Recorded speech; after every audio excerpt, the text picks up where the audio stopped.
Calibrating cybernetics. Talk to him now. AT, Andre. Come on, Dre. Yep. Trippin with Let's Go. Woo! Trippin with Theobold. What's your name? Theo so bold. Yeah. Driggity. Let's go. Trippin with Theobold. Trippin. What are we doing? Trippin with Theobold. Come on, Dre.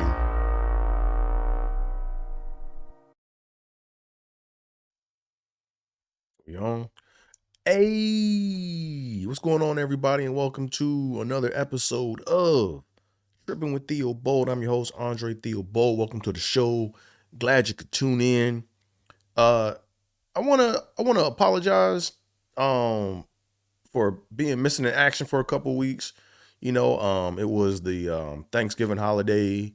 Had my mom coming to town, so me and my mom and my girl, we were all hanging out. My mom made dinner. It was good. So, man, a shout out to my mom for coming all the way out to the West Coast, AKA the best coast, and throwing down for Thanksgiving. So anyways, let me go and get right into it. So as y'all know, this is a 6888 centric episode. And before I actually get into, the Major Charity Adams book, you guys may or may not know, but the 6888 movie is almost out. I think it's been premiered in a few areas. I haven't been to any other premieres, but within the next week or so, I will be checking this out for sure. As y'all can see, I got my 6888 hoodie on, designed by me. And my grandma is right here. Boom. That's my grandma right there. Had to make sure I give her some shine in the hoodie. This is the iconic 6888 photo.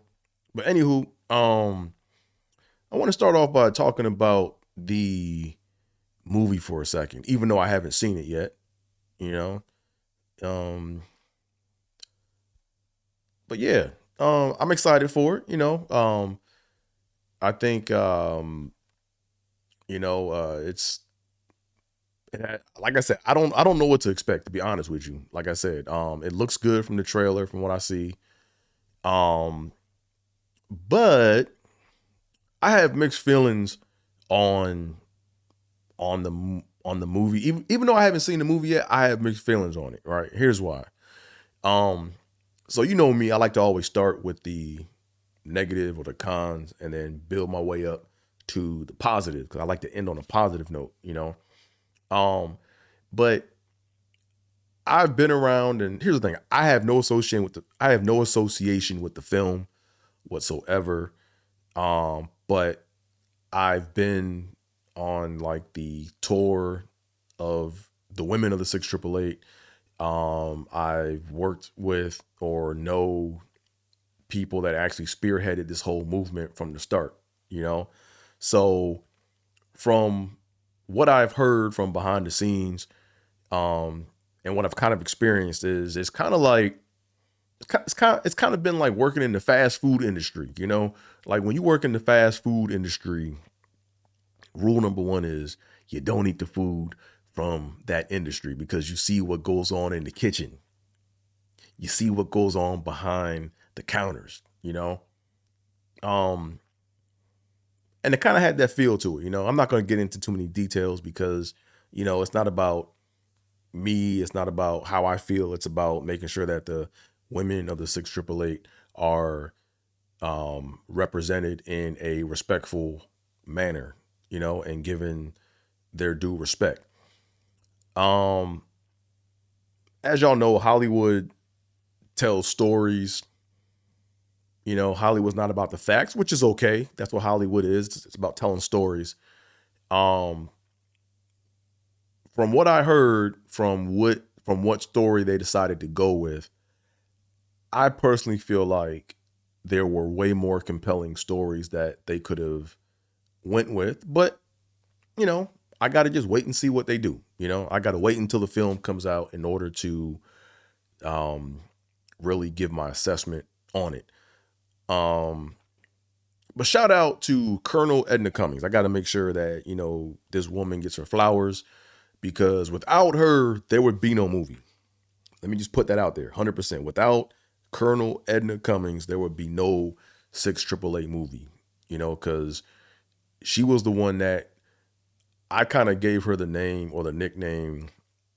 She's like the Nick Fury of the 6AAA movement as of recent, you know. I remember when my mom and I would take my grandma to, like, you know, the woman's memorial for like her birthday, you know, and for her, we took her for her birthday or whatever. And, nobody really knew about the 6AAA like that, you know? And, you know, we were kind of out there just like floating around, but then Colonel Edna Cummings, man, she went and she was like on it way before us, you know. She did all the research, and she's like the one-stop shop for all the information. So if you guys really want to know anything about the 6AAA, you got to go to Colonel Edna Cummings, right? And the link I'll provide a link in the description below to her Edna's Instagram page or her 6AAA page. She's like the one-stop shop for all that. She's like if I want to know anything about the 6AAA, I go to her, you know, because she put in the work, you know. So shout out to Colonel Edna Cummings, man. Because like I said, you know, without her doing the research and the work that she did, there would be no interest to even do a movie on the 6AAA. So, in addition to that, you know, like I said, I have mixed feelings about the movie because of what I've heard and seen from behind the scenes, but I'm excited about the movie overall. You know, I feel like this is a good opportunity for, you know, a group of women to get some shine that is long overdue, you know. So, and not only that, my grandma was a part of the 6AAA, you know, so, you know, and it's also interesting to see like who else is a descendant of the 6AAA, you know, because I think my girl sent me something via Instagram where the rapper Big Sean's grandmother was a member of the 6AAA, you know. So it's interesting to just see like who's all connected to these magnificent women, you know. So here's the thing, right? I was gonna do a live stream of the movie, but I'm not a social media star yet. You know, I'm not even an influencer yet, right? In other words, my numbers ain't where they need to be at, right? And when you start live streaming stuff and you start playing stuff and you're not famous enough, that's when you get copyright strikes on your page and you get your page snatched down. And I'm not there yet, right? I'm humble. I know where I'm at. I'm a work in progress, right? So what I'm going to do is I'm just going to watch the movie and I'll do a basic review on the movie and give you like, and it's going to be unfiltered. Like if I see something I don't like, I'm going to talk about it. If I see a bad wig, yeah, you already know. But look, if I see something great, I'm gonna be like, yo, this was great. So I'm gonna do my assessment. You know, I'm gonna have an overall grade for the movie, and then I'm gonna break down why I gave it what I gave it, and it will be that. You know, so anywho, I want to go ahead and change gears and actually get into the book. Like I said, I'm a researcher. You know, I'm researching, you know, 6AAA, and right now I'm starting with One Woman's Army by Major Charity Adams. You know, I feel like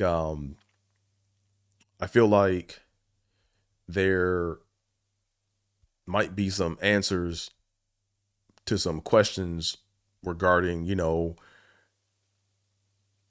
what life was like for my grandma when she served in the 6 888. You know, because like I said a few episodes ago, my grandma stopped she used to read a lot. Like she was a bookworm, you know, but then she stopped reading because her eyes got bad, like towards the end.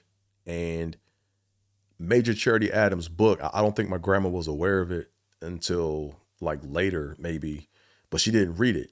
So it would have been dope if my grandma read it like in her 70s or whatever, you know, and I read it, and it would have been dope for me to ask her questions on it, because my grandma is, when it comes to facts, my grandma is all about them facts. Like she'll tell you straight up, nah, I don't remember it being like that. Nah, it wasn't like that. Nah, like my grandma was really, you know, sharp when it came to facts and remembering stuff, you know? So, you know, so right now we're kind of doing this mystery hunt to find out like what my grandma actually did, or what exactly did she do when she served with the women of the 6 888. You know, or when she served with the 6 888, you know, or in the 6 888, because my grandma was a part. You guys get what I'm saying. I'm just being complicated right now. But anywho, so now we are in chapter 6, which is January 1st through May 21st, 1943 continued, or it's the continuation of January 1st through May 21st, 1943. So just some quick thoughts about what I read, you know. One thing I kind of noticed was in this chapter, maybe even throughout other chapters, at least when they're in the training camp part, is it seemed like there was a lot of wasted effort, right? Like I feel like they trained these black women to do a whole lot of like things, but they were only used where there was no segregation, right? So it's kind of like, as I'm reading it, what I'm kind of getting is they were trained to do all these things, but because there was segregation, you know, they had to kind of go sit on the bench and wait until there was an opportunity where there was no segregation, or to where segregation wasn't called for, you know? So that's kind of like that's the vibe I'm getting. I could be wrong, but that's how I'm interpreting it right now. One issue that Charity brings up is keeping up with items was like very difficult when they were in Fort Des Moines. And I think that's where my grandma that's where I think my grandma got marking everything that she gave me. I remember when I went to the boys club, when I was young, I used to go to the boys club in Buffalo, and my grandma would drop me off at the boys club, and she would always like mark my clothes, man, like my socks. She would always have it, like she had like this like special marker, and she would always write my name in my socks. Not like in some crazy way, but it was like really neat. But it was it was in a certain location, and it was written small, but you knew that was my sock, right? So she would like write, like she would label everything: my socks, my shirt, my undershirt, everything, you know. And she was just really big on labeling stuff and keeping track of everything, you know. So I wonder if my grandma got that from this leg of the journey, you know, while serving with the 6 888. Another thing I found interesting about this chapter was a lot of women wore like a specific shoe size, but when you're in the military, you have to go by the fit and not the size, because a lot of women were trying to use their size that they're used to wearing with casual wear, and then when they got into when they actually got into serve, and they tried to use their size that they wear or wore in everyday traditional life, like their feet got messed up. So they had to actually go by the fit and not the size, you know? So that's maybe like a small tidbit, something I found interesting. Um, what else? Oh, something else that was funny was they had to wear their hair up, right? Like their hair, I think, couldn't touch it couldn't touch like their shoulders, but they had to wear their hair up, right? If you look at the photos of them back then, their hair was always up. And there was Major Charity Adams tells a funny story about how they're like she's doing inspection or like roll call or whatever, and two of the women in line had their hair down too far, and then she called them out and just said two of the and she said something like, you know, hey, two of y'all or two of you guys or gals have your hair down too low or your hair is down. And then these other women in the army or in the military, they ran off panicking that they left their wigs out on their, I think they left their wigs hanging from like their bedpost or something like that, you know? So like the women that had their hair down didn't realize that Major Charity Adams, well, afterwards, Major Adams went to go talk to them and call them out specifically. But it's funny how two women ran off thinking that she was talking about their wigs. That to me is just funny, right? Then something else I found interesting in this chapter was like some of the women never went to or have. Some of the women back then never went to a medical doctor or they never have been to a dentist until actually serving in the 688, you know? So it just kind of shows you like what kind of time period it was or how things were back then. Like some people just didn't go to, I mean, you got some people today that don't go to the dentist like that, but to never have gone to the dentist or to have never have went to the doctors, like that's pretty interesting, you know? I mean, it's sad, but I mean, you know, that's how it was back in the 40s, I guess, you know? So from the previews in the movie, every shot of Major Charity Adams, who's played by Kerry Washington, every shot of her or how she's depicted is she's just always just super serious, you know? And I hope, she's depicted as being like super serious and just, you know, super militant. And I'm pretty sure there's times when she was like that, but per what I'm reading, it kind of seemed like she had a sense of humor and was like a little more laid back than what is being portrayed, you know? Like she always kind of like made room. Like she kind of seemed like she was uptight, but if something was funny, like she was gonna like give you permission to laugh at it at the appropriate time, right? Like there's a time and place for everything, you know? Like she told a story or recanted a story where they were marching or something and they had to march backwards in some sort of formation. And one of the soldiers or one of her women fell over backwards and everybody wanted to laugh, or they started to laugh, and then she kind of like got them like serious. And then when they finished falling in line to where they had to be and they were done, she gave the command and was like, okay, it's good. Okay. It's okay for y'all to laugh now. Like, that's kind of like the vibe I kind of got from her from reading this, you know? So yeah, she was serious, but at the same time, I feel like she was also like human, and she let her soldiers know that, you know, she was human at times, or she was human all the time, but there was a time and place for everything, you know? What else, man?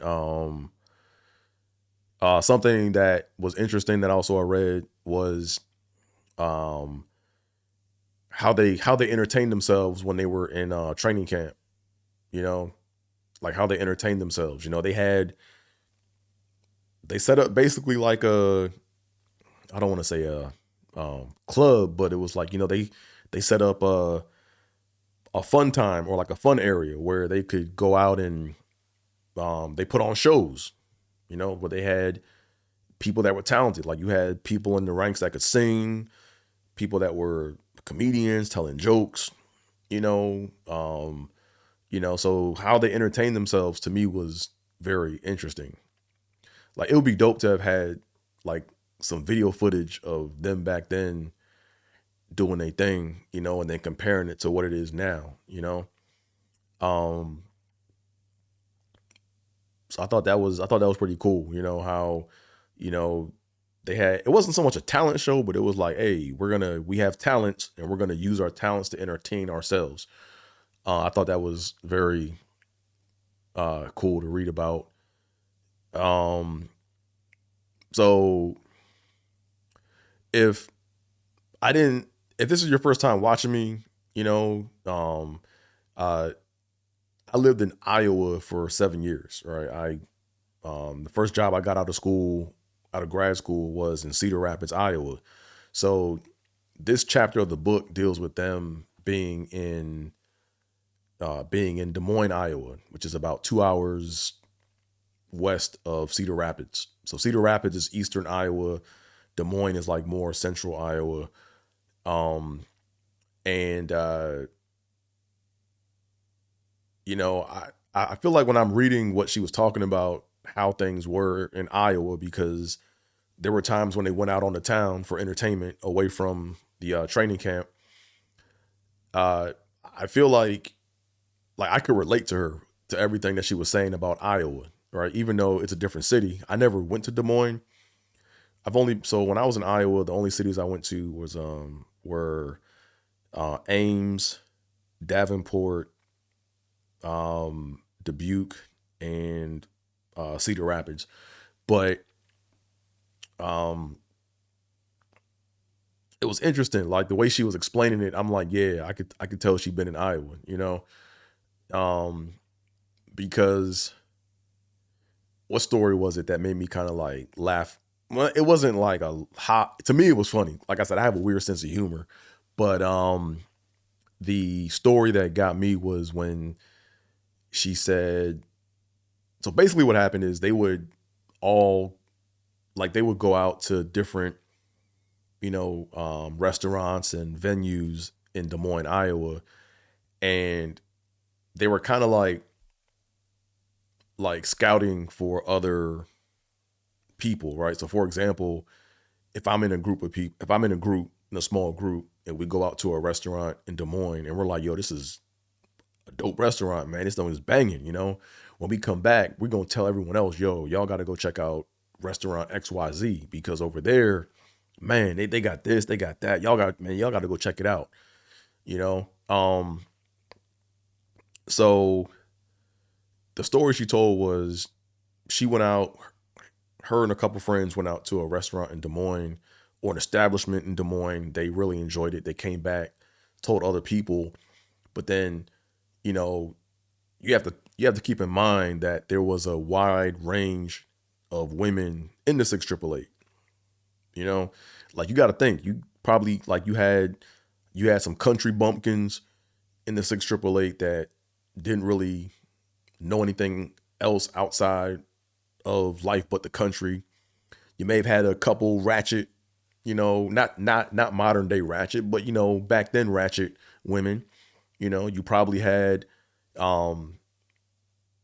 classy, elegant women in the 6 888, and then you probably had the uppity boule women that were in the 6 888, right? So you had a whole range of different black women, right, that were in the 6 888. So when Charity and them came back and told a certain group of women about this establishment that was a nice establishment, the women that went to go to the establishment, they asked like the owners or the waiters, hey, they were like, hey, do y'all practice segregation here? And the people in the restaurant were like, yeah, so that to me is Like the segregation part's not funny, but the fact that just the whole situation is funny because, you know, you have to know the situation, right? Like what Charity was getting at was the people in Iowa are honest. Like they're not going to like lie to your face. Like, and that was my experience when I was in Iowa. Like people in Iowa, like they will not lie. Like it's something weird, man. It's like, I can't even explain it, but they just, I don't want to say they square, but they don't lie about anything, you know? But if the people that were informed about the restaurant that went to the establishment, if they were aware of the situation, then they wouldn't have even asked if there's segregation or not, because the people in the restaurant were treating them as if it wasn't segregation, right? So to me, that's kind of funny, right? But that's kind of like how Iowa is, or from my experience, at least. So to me, I can relate to that. So anywho, I mean, that's pretty much where this chapter left off at, you know. Another thing too that was talked about in the chapter that Charity said was, you know, like she dated people in Des Moines, you know, or I wouldn't say date, like she never used the word dated. She always says, oh, well, we went on group dates, you know, with friends. Right. So, but what was cool about that was she basically wanted to show the women, or she wanted to show her women, hey, look, if you're going to date and if you're going to go out, this is how you do it. So she basically was leading by example, you know? So I thought that was very, very commendable, very respectful, something I never thought about, you know? And that's kind of where the chapter ended, you know? Anywho, like, what are your thoughts? You know, put it in the comment section. Like, what questions do you have, right, that I might know the answer to, or I might need to ponder on and, you know, think about some more, you know? Don't forget, AT is where it's at on most forms of social media, so make sure you follow me. You'll see I'm working on the merch, you know, I'm working on it. Right now, this is prototype. I got a couple more mugs left, but once I get things in motion, you know, I'm gonna have it to where you guys can, you know, purchase your Trippin with Theobold mug for a nominal fee. Anywho, like I said before, AT is where it's at on most forms of social media. Make sure you guys follow me. And I think that's going to do it for today's episode of Trippin with Theobold. So without further ado,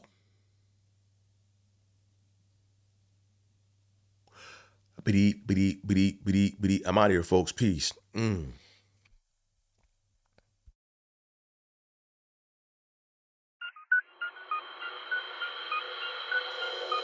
Yep.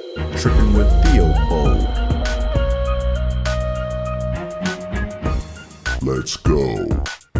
Caliente. Trippin. Yep. Trippin.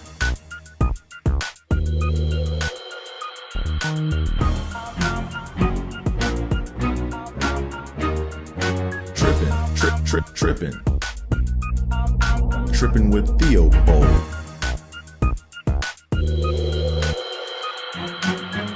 Trippin with Theobold.